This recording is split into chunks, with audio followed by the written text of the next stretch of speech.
여러분 안녕하세요. 찾아가는 새벽기도 시카고의 두사랑교회 조선영 목사입니다. 오늘도 변함없는 주님의 은혜와 평강이 저와 여러분의 삶의 종일 풍성하기를 기도합니다.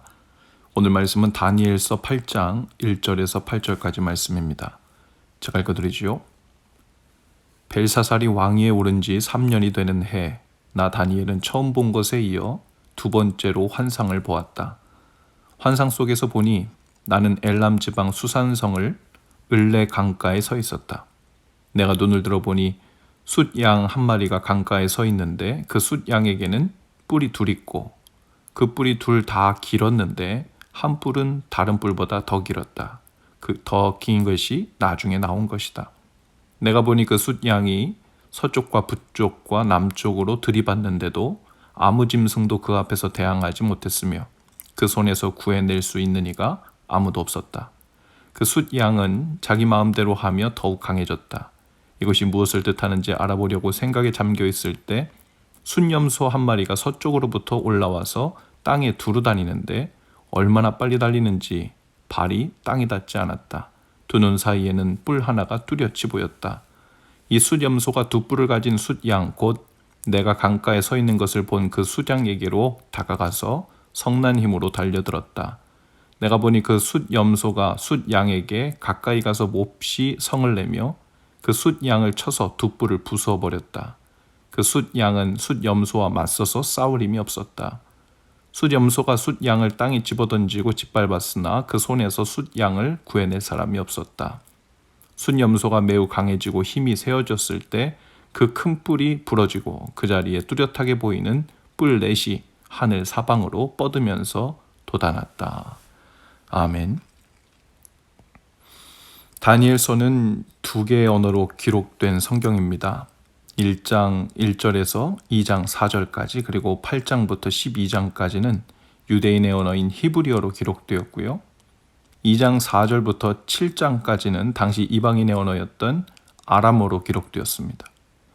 그리고 7장까지는 세계 열강들의 운명에 관한 하나님의 계시가 다니엘을 통해 나타나 있고 8장은 7장에 나타난 작은 뿔에 관한 환상을 더 확대하고 부연한 설명의 내용이 있습니다. 벨사살이 왕위에 오른 지 3년이 되는 해 다니엘이 처음 본 것에 이어서 두 번째로 환상을 봅니다. 환상 속에서 보니까 다니엘은 엘람 지방 수산성 을레 강가에 서 있었다고 했어요. 다니엘이 처음 이상을 본 때는 벨사살 왕 원년이었으니까 그 후 2년 후인 벨사살 왕 3년에 다니엘은 또 하나의 이상, 환상을 보게 된 겁니다. 이때는 하나님의 손가락이 벽에 나타나 벨사살의 종말을 선언하기 전이었습니다. 지금 다니엘이 있는 수산성은 을레 강변에 위치한 바사, 즉 페르시아 왕궁 중에 하나인데 바벨론에서 약 200마일쯤 떨어진 동쪽에 위치해 있었고 나중에 바벨론 멸망 후에 바사 제국, 즉 페르시아 제국의 수도가 된 곳이었습니다. 우리가 잘 아는 죽으면 죽으리라는 각오로 왕 앞에 나갔던 왕후 에스더의 이야기의 배경이 바로 이 수산궁에 있었죠. 당시 다니엘은 인간적으로 볼 때 전쟁 포로였고 80세가 넘은 늙은이였습니다.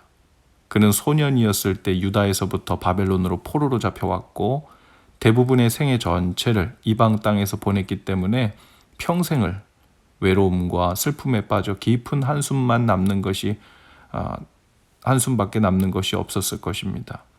그런데 비록 그의 육신은 늙었지만 그의 영혼은 젊은 청년과 같이 하나님의 비전으로 충만해 있는 것을 보게 됩니다. 그는 문제 많은 세상에 살고 있었어요. 세상을 초월하여 영적인 세계에서 하늘의 기쁨을 맛보며 사는 놀라운 은혜를 누렸습니다. 그가 살고 있는 세상은 너무 악했고 세상 왕들은 심히 부패했습니다. 당시 대부분의 사람들은 고달픈 현실의 삶에 얽매여서 땅만 바라보며 소망 없이 살아갈 때였죠. 하지만 하나님의 사람 다니엘은 달랐습니다. 그는 절망적인 상황 가운데서 하나님을 바라보았고 하나님을 지극히 사랑했습니다. 그리고 그가 하나님을 사랑했을 때 하나님은 그에게 세상 역사를 꿰뚫어 볼 수 있는 영적 통찰력을 주셨습니다. 하나님께서 다스리시고 통치하시는 세계를 그 밖으로 나가보지 않아도 포로된 신분이었어도 다 깨달아 알 수 있도록 신령한 영적 지혜를 주셨죠. 포로된 신분의 늙은 나이였지만 다니엘은 청년처럼 하나님이 하시는 일을 보았고, 포로된 신분으로 자유한 자들도 다 가보지 못하고 보지 못하고 꿈꾸지 못하는 하나님의 역사에 동참하고 있었습니다. 놀라운 일입니다. 오늘 우리가 처해 있는 상황도 어떤 부분은 다니엘이 처한 상황처럼 답답하고 소망 없어 보일 수 있습니다.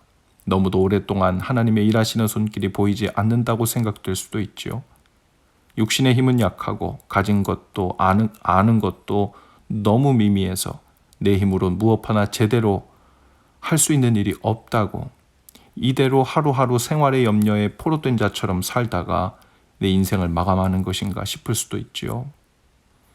그러나 아무리 포로가 된 것처럼 사방이 막히고 길이 보이지 않는다 해도 주님을 사랑하는 자는 하나님이 하시는 일에 동참할 수 있습니다.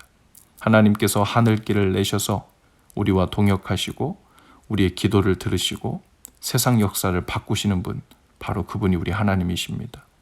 바벨론 수산성에 갇혀 있는 사람이 온 세상을 주관하시는 하나님과 기도로 동역하며 그분의 놀라운 일을 제약 없이 한계 없이 하실 수 있는 그 놀라운 일이 바로 하나님과의 관계 속에 있죠. 오늘 주님께서는 우리가 처한 상황과 상관없이, 우리가 가진 능력과 한계와 상관없이 성령 안에서, 기도 안에서 연결되기 원하십니다. 그리고 우리를 통해 그분의 놀라운 일, 새로운 일을 이루시고 완성하시기를 원하십니다. 주님은 이렇게 온 세상의 역사뿐 아니라 열방과 민족을 구원하는 일, 그리고 한 교회를 세우시고 나아가 새롭게 하시고 살리는 일, 보잘것없는 한 성도의 기도를 통해 그 모든 일들을 이루시고 이루어 오셨습니다. 주님은 분명히 그분의 일을 하십니다. 그리고 오늘도 우리의 기도에 귀를 기울이시며 그 귀에 들린 대로 일하실 것입니다. 민수기 14장 28절입니다. 그들에게 이르기를 여호와의 말씀에 내 삶을 두고 맹세하노라.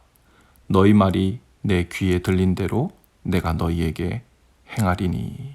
아멘. 기도합시다. 주님, 낙심과 절망에 갇힌 저희를 구해주시고 능력 없고 힘없는 저희의 기도를 통하여 주님의 놀라운 일을 약속대로 이루어 주옵소서. 오늘 저희 삶을 통하여 또 가정을 향해서, 교회와 이웃과 열방을 향해서 믿음으로 구하며 선포하는 우리의 기도가 주님 귀에 들린 대로 행하여 주옵소서. 예수님 이름으로 기도합니다. 아멘. 여러분, 오늘도 예수 사랑으로 화이팅입니다. 내일 아침에 다시 찾아뵙지요.